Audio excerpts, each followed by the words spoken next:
Hello मेरे दोस्तों, ALT classes आज आप लोगों के लिए लेकर आया है ये प्रश्नावली 2.2 क्लास 10th का बहुपद जो चैप्टर है। इसमें हर वर्ष जो हमारे क्वेश्चन पूछे जाते हैं उसको आज हम यहाँ पर बहुत ही आसान तरीके से सॉल्व कराएंगे और किस तरह इसको लगाएंगे कि हमें अगर ये 4 नंबर का आ रहा है क्वेश्चन तो 4 नंबर का मिलना चाहिए हमें, और इसको हम बहुत आसान तरीकों से अभी हम यहाँ सॉल्व करना बताएंगे। क्या कह रहा है क्वेश्चन से पहले पढ़ते हैं। कह रहा है निम्न द्विघात बहुपदों के शून्यांक ज्ञात कीजिए। क्या ज्ञात करना है बच्चों?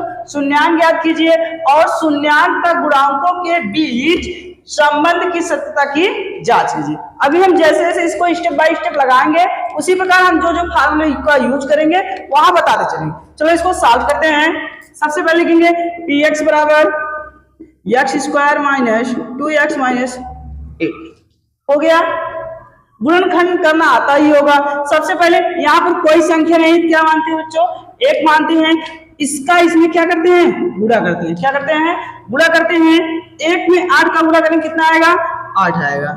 अब 8 को इस प्रकार तोड़ेंगे कि बीच वाली संख्या लीजिए। कौन संख्या आनी चाहिए?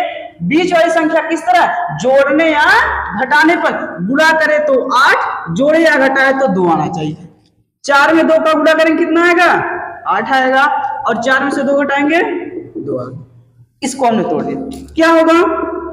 एक्स स्क्वायर माइनस एक्स यहां से कॉमन कर लेंगे। क्या होगा? 4 माइनस 2 माइनस 8 बराबर हो गया। उसके बाद एक्स स्क्वायर माइनस इसका अंदर गुणा करते हैं। माइनस प्लस माइनस हो गया। एक्स में 4 का गुणा करेंगे 4x हो गया। माइनस माइनस क्या होगा बच्चों? प्लस हो जाएगा। एक्स में 2 का गुणा करेंगे 2x हो गया। माइनस 8 बराबर 0। भैया इसमें से दोनों में से क्या कॉमन होगा? क्या कॉमन होगा? x कॉमन होगा। क्या बचेगा? यहाँ एक्स स्क्वायर तो एक एक्स बचेगा। x लिख देते हैं माइनस एक एक्स था, एक एक्स कॉमन कर लिया गया है। क्या बचा है? 4 बचा है। यहां पर क्या कॉमन करेंगे? +2 कॉमन करेंगे। क्या कॉमन करेंगे? +2। क्या बचेगा? x माइनस 4 बराबर 0 हो गया। कितनी बार लिखा गया बच्चों? 2 बार लिखा गया है।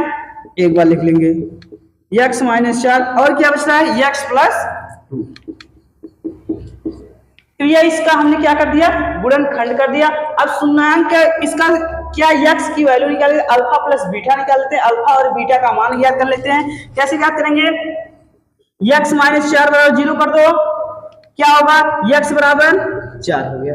भैया जो पहला मान आया है अल्फा का मान मान लेते हैं। किसका मान है? अल्फा का मान मान लेते हैं। x प्लस 2 बराबर 0, x बराबर -2। ये हमारा बीटा का मान है। हो गया।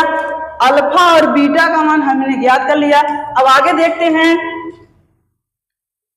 क्या ज्ञात करना है? शून्यांक का गुणांक के बीच संबंध की सत्यता की जांच कीजिए। जानते हैं शून्यांक का योगफल बराबर शून्यांक का योगफल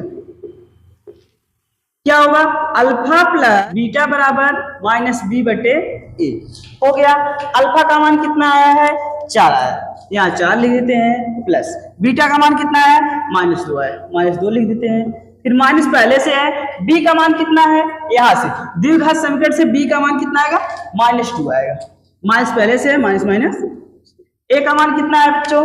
a का मान 1 है। 1 लिख लेते हैं। उसके बाद प्लस माइनस क्या होता है? माइनस हो जाएगा। माइनस माइनस प्लस हो जाएगा। 1 लिखे या लिखे कोई फर्क नहीं पड़ने वाला है। 4 में से 2 घटाएं कितना आएगा? 2 बराबर 2।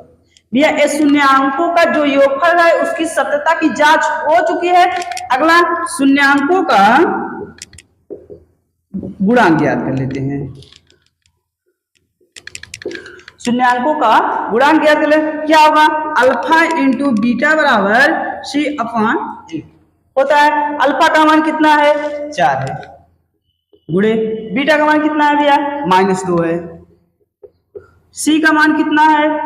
यहां से लिख देते हैं द्विघात समीकरण से जो तुलना की है। c का मान -8 है। -8 लिख दिए। a का मान 1 यहां पर दिया गया है। हो गया। प्लस और माइनस माइनस 4 में 2 का गुणा करेंगे 8 आ गया बराबर। इससे कोई मतलब नहीं है माइनस। यहाँ पर शून्यांकों की योगफल की सत्यता की जांच हो गई और शून्यांकों की गुणांक की जांच हो गई।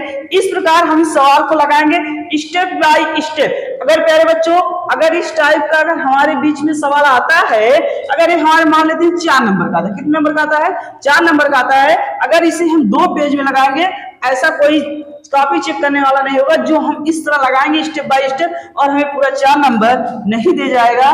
भैया प्यारे बच्चों अगर आप लोगों को वीडियो पसंद आया इसको स्क्रीनशॉट जरूर मार लें, आगे अभी पढ़ा रहे हैं। हाँ बच्चों, आशा करते हैं आप लोग उस क्वेश्चन को स्क्रीनशॉट मार लिए होंगे। अब चलते हैं दूसरे क्वेश्चन की तरफ। दूसरा क्वेश्चन क्या है, 3x² - x - 4 यही है, इसका गुणनखंड करना है और शून्यांक ज्ञात करना है, गुणांक के बीच में संबंध की सत्यता की जांच भी करनी है।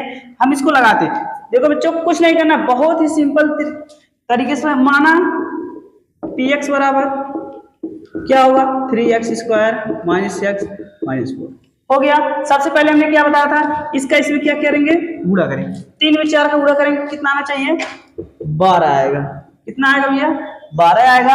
अब 12 को इस प्रकार तोड़ेंगे कि जोड़ने या घटाने कितना आना चाहिए, 1 आना चाहिए। कितना आना चाहिए 1 आना। 4 में 3 का गुणा करेंगे 12, 4 में से 3 घटाएंगे 1 आ गया हमारा ने। तो मतलब जहां 1 लिखा है वहां 4 - 3 लिख सकते हैं। लिखते हैं 3x² - x हो गया, 4 - 3 - 4 हो गया। उसके बाद आगे लगाते हैं 3x², इसका अंदर गुणा करेंगे माइनस प्लस माइनस हो जाएगा, x में 4 का गुणा करेंगे कितना आएगा 4x minus minus plus x में 3 का गुणा 3x - 4 होगा। उसके बाद यहां से क्या कॉमन होगा बच्चों, x कॉमन होगा, क्या बचेगा 3 बचेगा, x बचेगा -4 हो गया। उसके बाद यहां से क्या कॉमन करेंगे, प्लस कॉमन करेंगे, 3 कॉमन करेंगे। कॉमन होगा नहीं होगा भैया, क्योंकि यहाँ 3 कॉमन कर रहे हैं तो यहाँ 4 हो जा रहा है ना, नहीं होगा। तो ऐसी संख्या कॉमन करेंगे जो दोनों में रहेगा। तो क्या है देख रहे हैं 3x है, यहाँ 4 है, कोई ऐसी संख्या कॉमन हो रही नहीं हो रही, तो हम 1 कॉमन कर लिए। कितना कॉमन कर लिए 1 हो गया, क्या बचेगा 3x - 4 हो गया। इसको लिखते हैं एक बार, 3x - 4 हो गया। क्या बच रहा है x + 1, इसका शून्यांक याद कर लेते हैं। शून्यांक याद करेंगे कैसे, 3x - 4 बराबर 0, 3x बराबर 4 हो जाएगा, x बराबर क्या हो जाएगा 4/, क्योंकि ये इसके साथ गुणे में था इधर आया बटे। हमने अभी भी बताया क्या होता है, ए अल्फा का मान होता है। किसका मान होता है बच्चों, अल्फा का मान होता है। इसका ज्ञात कर लेते हैं, x + 1 बराबर 0 हो जाएगा, x बराबर -1 हो जाएगा। एक किसका मान होता है, बीटा का मान। किसका मान होता है, बीटा का मान होता है। अब इसके आगे याद करते हैं शून्यांकों का योगफल। शून्यांकों का योगफल याद करेंगे, अल्फा प्लस बीटा बराबर -b/a। अब अल्फा का मान कितना दिया है 4/3 प्लस बीटा का मान कितना है -1 लिख देते हैं बराबर, माइनस पहले से लगा दिए। बी का मान यहां से ज्ञात करेंगे, द्विघात समीकरण से तुलना करेंगे तब ज्ञात करेंगे। भैया बी का मान कितना आएगा, बी का मान 1 आएगा, -1 आएगा। ए का मान कितना आएगा 3 आएगा, 3 लिख देते हैं। क्या करते हैं इसका पहले गुणा कर लेते हैं, 4/3 प्लस माइनस -1 हो गया, माइनस माइनस प्लस हो जाएगा 1/3। फिर ये गुणा करते हैं, 3 में 1 का गुणा करेंगे 4 - 3/3 1/3। 4 में से 3 घटाएंगे बच्चों क्या आएगा 1/3 बराबर 1/3। ये इसकी सत्यता की जांच हो गई। अब याद कर क्या करेंगे, शून्यांकों का गुणनफल क्या होगा, अल्फा इंटू बीटा बराबर c/a। अल्फा का मान कितना है 4/3, 4/3 लिख दिए गुणे बीटा का मान -1 लिख दिए। सी का मान कितना है बच्चों, यहां से याद करेंगे -4 हो गया। ए का मान कितना है 3 है, 3 लिख देते हैं। गुणा करते हैं, प्लस माइनस माइनस हो जाएगा, 4/3 1 में गुणा होगा बराबर -4। इस प्रकार इसकी सत्यता की जांच हो गई। हो गया प्यारे बच्चों, अगर आप लोगों को स्क्रीनशॉट मारना है स्क्रीनशॉट ले लिए, वीडियो को सेव करना सेव कर लीजिए। अभी आगे पढ़ाते हैं। हाँ बच्चों चलते हैं दूसरे क्वेश्चन की तरफ। कुछ नहीं करना है, सबसे पहले जानते हैं ये हमारा क्या है शून्यांकों का योगफल अल्फा प्लस बीटा बराबर क्या हो जाएगा 0, अल्फा इंटू बीटा बराबर क्या हो जाएगा कड़ी में। देखो बच्चों, जब अंडर रूट में हमें कोई क्वेश्चन मिलता है हम घबराहट के मारे एकदम हालत खराब हो जाती है भैया। क्या करेंगे कि इसको बहुत ही आसान तरीकों से लगाएं, कुछ नहीं करना, करने के बाद मतलब कुछ नहीं, इसको हम मानते करड़ी लगी ही नहीं है, मानेंगे ना। अभी देखते हैं कैसे सॉल्व करेंगे। कुछ नहीं करना, उठा के मान रखते हैं, एक्स स्क्वायर हो गया, एक्स स्क्वायर रख देते हैं, माइनस अल्फा प्लस बीटा का मान कितना है 0 है, 0 रख देते हैं, पूरे में एक्स हो जाएगा, प्लस अल्फा इंटू बीटा का मान कितना है कड़ी में 5 हो गया, एक्स स्क्वायर, इसका गुणा करेंगे, ये किसी भी संख्या में 0 का गुणा करते हैं उसका मान क्या हो जाता है 0 हो जाता है, बचा क्या है प्लस कड़ी में, ये हमारा क्या हो जाएगा आंसर। अगर आप लोगों को वीडियो पसंद आया हो तो ज्यादा से ज्यादा लोगों को शेयर करें और हमारे चैनल को सब्सक्राइब करना न भूलें। धन्यवाद।